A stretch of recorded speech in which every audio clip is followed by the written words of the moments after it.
you failed. You're running a very loose ship. There's nothing less attractive in a hero than, a hero that announces their own heroism. I'm just about ready to throw my hands up at this point.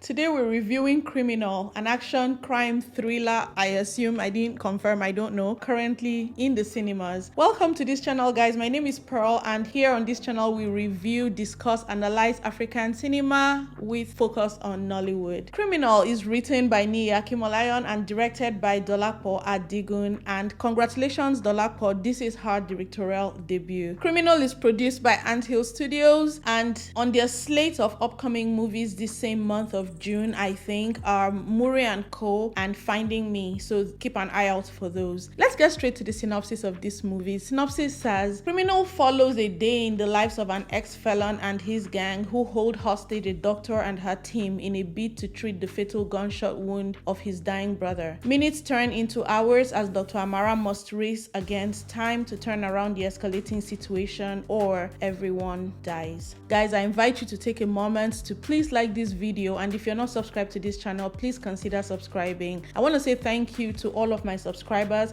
and to all the people who have been sharing my videos. Do you like my police light? We're in a hostage situation, so I thought I played too much. All right, let's talk performances. Our two main protagonists / antagonists, depending on which side of the fence you're standing, are Uzor and Dr. Amara. Uzor is played by Uzor Arukwe and Dr. Amara is played by Funlola Aofiyebi-Raimi. Now, you can divide the cast into three teams or three sides: the medical side, the law enforcement side, and the criminal side. Let's look at the players on all of those sides. Funlola's team, Dr. Amara's team, comprises Gbubemi, Ejeye, who plays Dr. Gbemi, Obehi Aburime, who plays Dr. Gbadebo, Mariam Peters, who plays Dr. Anita, and Tega, who plays Dr. Hassan. I didn't even realize there were that many doctors. That's something I want you to keep in mind. The criminal gang / Uzor's team comprises of Chuks Joseph, who's Obi, Bryan Okoye, who's Ekene, Austin, Onuoha, who is Chima, and there's a question mark on that last name, but I'm not going to say anything about that in this review. And then law enforcement comprises the two people that we actually interact with in the story, which are the DPO Okafor, played by Segun Arinze, and Officer Bade, played by Taye, Arimoro. We're going to limit any extensive descriptions or discussions about performances to our two main leads, and then maybe touch lightly on any others. So Uzor Arukwe here, in his character of Uzor, is criminal, I guess, who's the criminal in the title of this movie, and he's the character who comes into the hospital with his brother and is seeking treatment for the brother, and it becomes a hostage situation. Now, the first thing I'm going to say is we've seen Uzor in at least two very similar roles. He played a very similar role, very similar energy in Bank Alert, and then not very long ago again in A Tribe Called Judah. What I'm going to say, he's obviously very good at these kinds of roles. In this one, he wasn't hilarious because the story didn't call for it, but when we've seen him in Bank Alert and A Tribe Called Judah, his costume was different, his appearance, his carriage, and all of that was styled differently. But apart from that, his energy is kind of the same. The performance is very similar. Here, he's really energetic. His performance here is really just captivating. So I really enjoyed him here. I feel like he really holds this movie together. Then let's talk about Funlola Aofiyebi-Raimi. Guys, if I'm struggling a bit, it's because it's 3 minutes past 11 at night. So I don't know, I was walking around the entire day. Don't ask me what I was doing. So, but don't worry, we're going to get through this. Let me just apologize in case I'm a bit breathless or stuttering or whatever. So we have Funlola Aofiyebi-Raimi now. She plays Dr. Amara here, and you guys already know this actress. I really have a soft spot for this actress, and she's a really good performer. And performance here is really good. It's not earth-shaking. I feel like I've seen her in this role many times before. This similar texture of acting, I guess, but it was adequate. It was what it needed needed to be. It wasn't anything on the level of the performance Uzor, but it's not a competition really. But together, they did together put up a strong performance. And then the rest of the team was pretty good. Dr. Obehi Aburime, who plays Dr. Gbadebo, he did stand out a bit more than the other doctors. Chuks Joseph, he stands out also. He plays the role quite adequately of just this trigger-happy,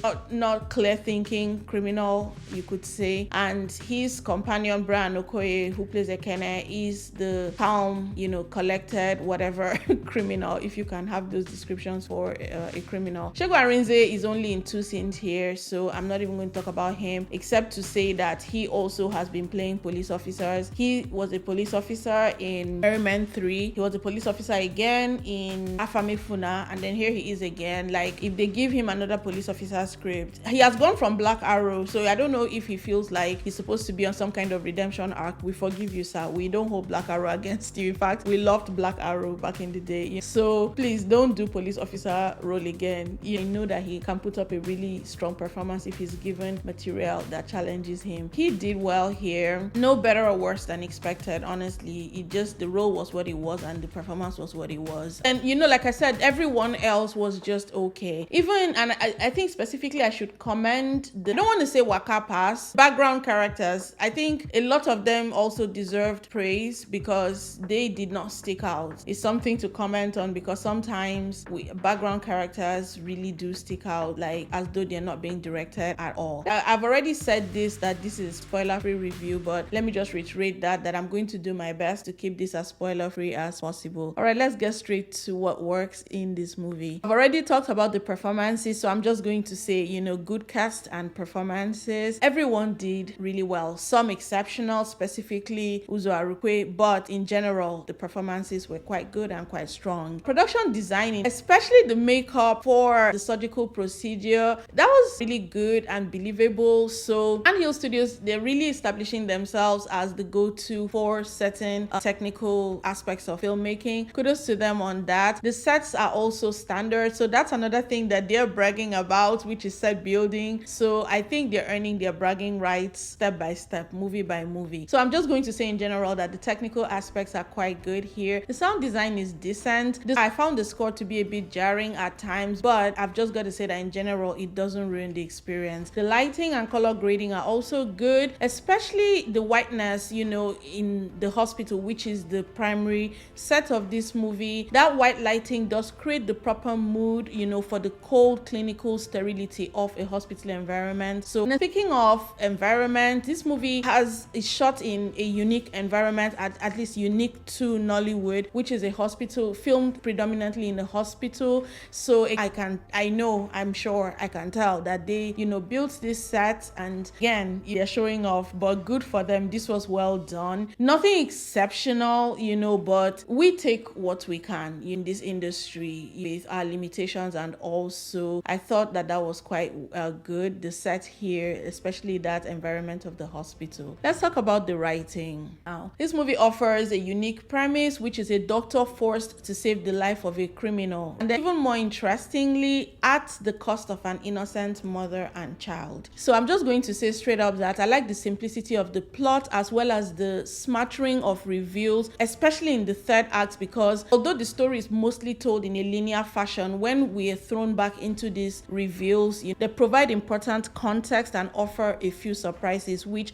I really do enjoy. And so I'm going to say also, as far as the structure, good structure. The suspense and tension are managed well enough, especially in the first act. Very quickly, the movie establishes what the criminals are capable of, and that sets the tone for the rest of the movie. The pace does not drag. It's a little under 2.5 hours. The runtime doesn't feel quite as long. Let me tell you, an experience I found quite surprising. Normally, the opposite thing happens with me, which is a movie is 1.5 hours and it feels like 2.5 hours. And I'm like, God, that must have been, it means I was really bored, for it to feel that long when it's really not that long. But the opposite happened here. I watched this movie in one sitting, and then I went away thinking, oh, not bad for 1.5 hours. But then I said, hey, let's quickly confirm that. Then I realized that this movie was actually just a little under 2.5 hours. So I'm going to say that speaks to the pace, that you didn't drag, it didn't feel, stretched out, and instead it felt shorter than it was. So that's a good thing. The third act leading up to the climax is also really really decent again, especially because of all those reviews I've already talked about. In fact, something that also is different in this movie is that the third act is better than the first and maybe even the second act. That's actually the opposite of what is typical in Nollywood, because in Nollywood we generally have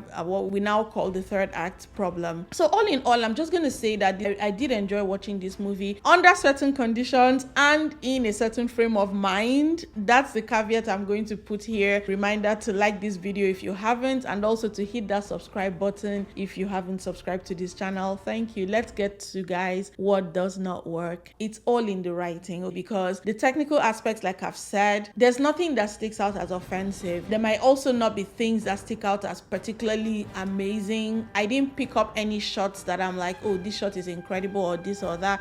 The acting was just what it needed to be. I think the directing was decent, especially for a first-time director. So I don't really have comments on those. But all the issues I have with this movie have to do with the writing. Sorry, Niyi, because you're the screenwriter here. So let's get into it. Character development. The two, I've already said, protagonist / antagonist, whichever side you're on, they're quite underdeveloped, and I found them to be just unsympathetic. This movie has the raw material, but it doesn't quite know how to use plot events to create characters that resonate. When I do feel something in this movie, it's not the character that you expect. I imagine that whom we're expected to like or side with is the doctor, but I found the doctor character to be annoying. Dr. Amara, #girl boss. She was girl bossing it here, and in just all the wrong ways. This can be done really tastefully and really well, but I found this character to be a bit obnoxious, and I'm going to explain why. But before I do that, let me actually, just speaking about the two main characters as a unit, let me quickly juxtapose this movie with another old movie which I'm sure most of us have watched way back when, John Q. That's a movie that has a similar storyline to this movie. In that movie, we have Denzel Washington playing a father who holds a hospital hostage because he wants to save his son. Then we have Kimberly Elise, who plays Dr. Turner in that movie, who would be our Dr. Amara here. Now, in that movie, both of the characters are sympathetic, because who would not root for a father who's determined to save the life of their son, right? Just as here we have a brother determined to save the life of his brother. And then who also would not root for a doctor who's determined to do her duty and to do right by her patients? And by that I mean all patients who walk through the doors of the hospital. I was watching this interview of a doctor, I think it's a Palestinian doctor, who was sort of describing the conditions in the hospital where he works at, and he says there's a war, the whole world is talking about it, Palestine, Israel, but in that hospital they're treating Israelis and Palestinians alike. And he says once they come through those doors, they don't know who is whom, they don't care, it doesn't matter, everybody is a patient. That's how it should be. So even this Dr. Turner in this John Q movie, even when she has to break hospital protocol to fight for her patients, she will, and she does. One of the things that makes that movie work is that it doesn't put the onus on the responsibility on the doctor or on the hospital, and instead on a system. It picks a system as the antagonist. In that case, it's the corrupt insurance companies. Here, it's all very character driven. There are really no external factors at play here, and I think that that's either a missed opportunity or a weakness to this story. So over here now, speaking specifically of this character, we have this, and I'm talking about Dr. Amara now, we have this tough talking, grandstanding, hubristic, egotistical character who really likes the sound of her own voice, and she stands in her own way to fulfilling her sworn oath to first do no harm as a doctor. So instead, even when she cites another patient as, you know, the reason why she cannot attend to this patient, and I'm not giving anything away here because this is all stuff that we've seen in the trailer. So when she says you can't attend to this other patient in critical condition, because of her courage and her attitude and some of the decisions that she makes in the course of the movie, it comes across not as a legitimate reason, but instead as an excuse to not treat the victim that she has passed judgment on already as a criminal, and who is therefore unworthy of her empathy as a doctor. And then throughout the course of this story, she doesn't seek to, this is a very tense situation, a hostage situation. She, you know, is the leader like of this space. You would expect her to try to ameliorate the situation. She doesn't. In fact, by her actions, if anything, she exacerbates the situation, even to the point of putting other lives in danger, because already this gun-toting criminal has already showed what he and his guys are capable of. So there's no confusion as to what can happen with all her, again, soapboxing, but it doesn't stop her from all the tough talking. She has this God complex as well, where she doesn't acknowledge the capabilities of her own team. She's just standing there like she's the only one capable of saving lives in this place, when she's got, and that was why I said to pay attention to the number of doctors on staff here. 4 other doctors. We have a fatal gunshot wound. We have a cesarean section. If you have 4 doctors on staff in your hospital and none of them is all together as a team, they are not able to perform a cesarean section, you failed. You're running a very loose ship. And that's a failing in the story, because if it could have been a smaller hospital and for whatever reason there's only 1 doctor on staff or only 2 doctors,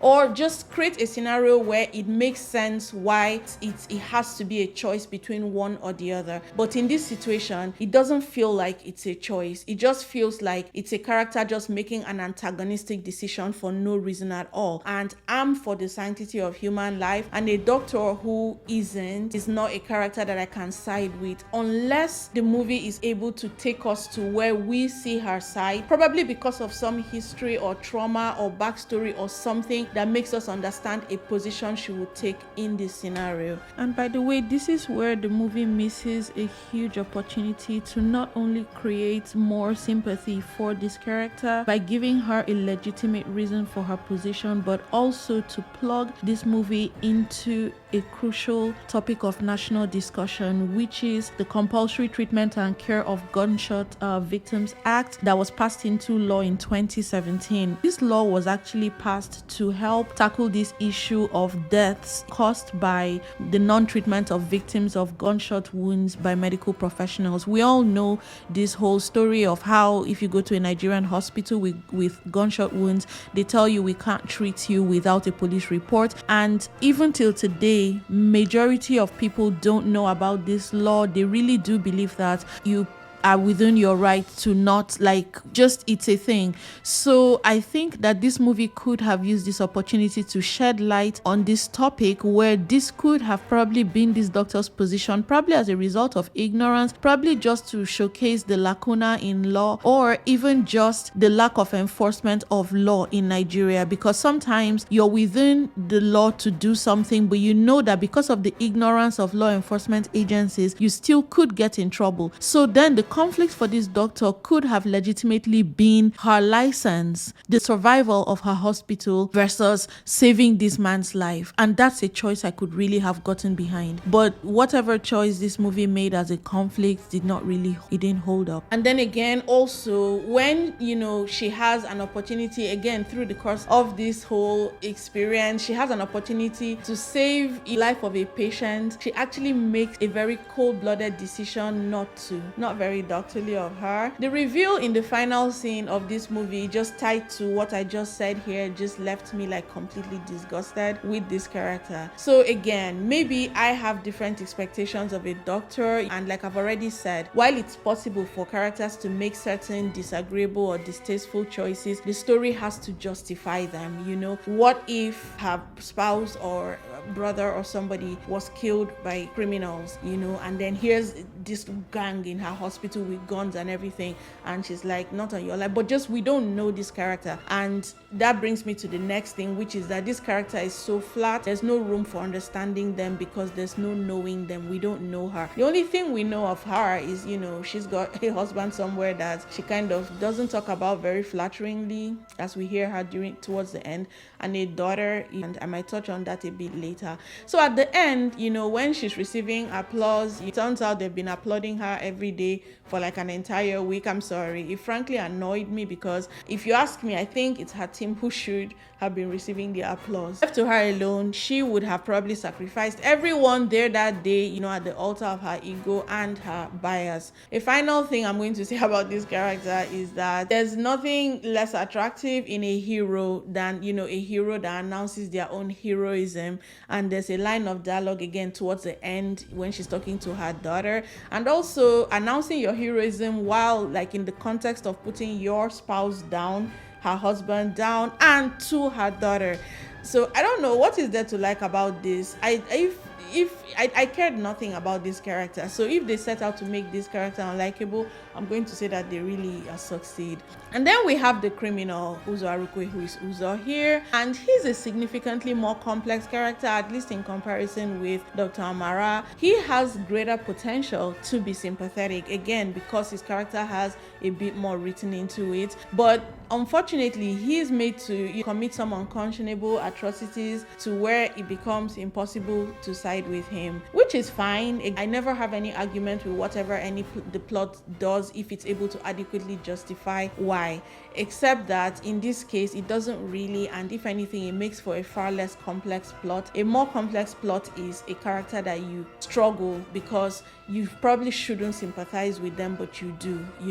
In this case is that you give us reason not to sympathize with them, so it becomes easy and therefore far less complex, and just kind of simplistic. The trend here to make this character unsympathetic continues to the very final decision that the character makes at the end of the movie, which really goes against everything that this movie has established about this character. The one thing that we know about this character and what is important to him, at the very end, he makes a decision that just cancels out everything that he's about so far. What he chooses to sacrifice at the end just becomes a complete destruction of his character, and I have no idea why such a decision was made. And yet, even though he, again, even to the end, is objectively in the wrong, he still turns out more sympathetic than the doctor. Can you believe that? Let's talk about the plot. This plot is a little bit unoriginal. This is not very new, a hostage situation cited in a hospital. For Nollywood, sure, but in general, it's not that unique of an experience. So what I would say here is that this movie could have done with a bit more Nigerianizing of this story, perhaps create more conflict with either events, complications, or whatever that are very Nigerian specific. We have a hospital here, and there are many things that could go wrong that don't even really have to do with these criminals. This movie was just kind of very one-dimensional. We do have blood, as a complication, but even that later turns out to be manufactured conflict or complications, so just not enough was done. One way to think about this when I say Nigerianize is if you're playing this movie to an international audience, they've seen this type of movie done many times over and definitely better made. What would this movie offer, that gives a whole new perspective that is uniquely ours, that feels Nigerian? Now, I started by saying that this movie offers an interesting premise, which is the conflict, the doctor having to make these decisions, but it doesn't really do anything with that. It kind of ends up telling a flat, simplistic story that doesn't tap into the emotional complexity and truth that a conflict like this offers. This movie as a whole does not do much to elicit emotional resonance. The stakes are high, the tension is high, and yet the movie is strangely bereft of feeling. Scenes at the end don't really feel earned. The mom of the two boys, the criminal brothers, she could have come into the story earlier. We have her at the end and all of that, but I think it could have been interesting to see her interaction with the police officers during the stakeout. If you watch the movie, you kind of can picture what that would look like, considering what we find out at the end, and therefore the knowledge that she has. What would that have looked like? The pregnant woman and the baby and all of that, she was just a non-entity. So also there's nothing to care about there because nothing was really done with that character. Even the daughter, right? We have the daughter, she's having her school play, she wants her mom there, and then now the mom is in this incredibly hostile situation. The daughter must know about this happening. How about if we had played into that, in that way you can build some sympathy for Dr. Amara, knowing that this is literally one of the things that makes a hostage situation strong is the people on the outside who are also waiting for their loved ones who are trapped on the inside. So there was so much just not really trying to, and this is very much just an Anthill Studios problem. I'm just about ready to throw my hands up at this point. Also, there's a discordance in the tension and the way that the urgency of the situation plays out. I mean, there are so many dead zones, especially in the first act, where just nothing is going on in scenes, and yet we have this life and death tone of the movie, like literally in near death experiences requiring like immediate attention, and yet we have these pockets of moments throughout, I mean, we have this woman who's needing the cesarean section. I think it's way past 30 minutes into all of that, and still before the surgery actually begins, and I'm like, that baby would be in fetal distress at this point, so, and they could also have played with some tension there towards that end. The movie did really swagger with a lot of medical jargon and terminology, which was all cute, but I would have preferred to see more emotional depth connecting with the real stakes, which are the human stakes of this situation. We have somebody, in labor. I enjoyed, the whole makeup of all of that. That was good. But why don't you give me a few minutes of tension when I don't know if this baby is going to live or die, if this woman is going to live or die? Like, oh gosh, just no, not even trying to evoke any emotions. So in conclusion, I'm just going to say that I watched the trailer of this movie and I had different expectations. This movie was not quite what I was expecting, but perhaps that's a me problem. So that said, on its own merits, this was a decent way to spend 2.5 hours, because I actually quite enjoyed this movie. In spite of everything I've said, I did enjoy this movie. Fortunately, like I've already also said, this movie doesn't drag. The runtime of 2.5 hours actually feels adequate. I've also already said that the lapses into backstory provide important context and reveals, but they come a bit too late to change already established opinions about these characters. If anything, in some instances, they actually serve to further indict the lead characters on both sides.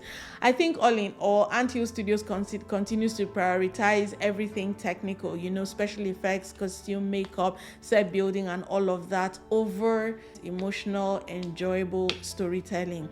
I'm sorry, that throughout all of this, I've had to talk over your heads just in service of keeping this movie as spoiler free as possible. So I'm going to encourage you to come back to this review when you have seen the movie.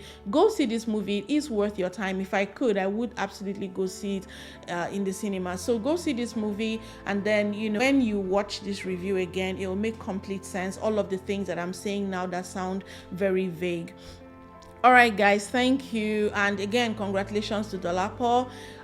That's it for Criminal. Thanks for tuning in. And let me just also say thank you so much, Niyi, for extending me this screen. I don't know, I'm laughing because I'm like, I don't hope, after watching this review, it's not going to say, this Pearl, I'm not giving you. That's why I have faith in Niyi. Niyi, you are going to give me screeners for Muri & Co, Finding Me, and any other thing that is coming out of, Anthill Studios. Guys, say amen. Amen. Thank you, guys. And if you haven't subscribed, I'd like to ask you one final time to please consider, and also please share this video to your friends, family, loved ones, all those your WhatsApp groups. Please share. Thank you so much. I usually would have a short version of my review below. However, for this one, because this movie is in the cinemas right now, I'm going to reserve the shorter video for whenever this movie shows up on a streamer. So that's it. Thank you, and remember, you have the right to an incredible viewing experience, so never settle. Thank you.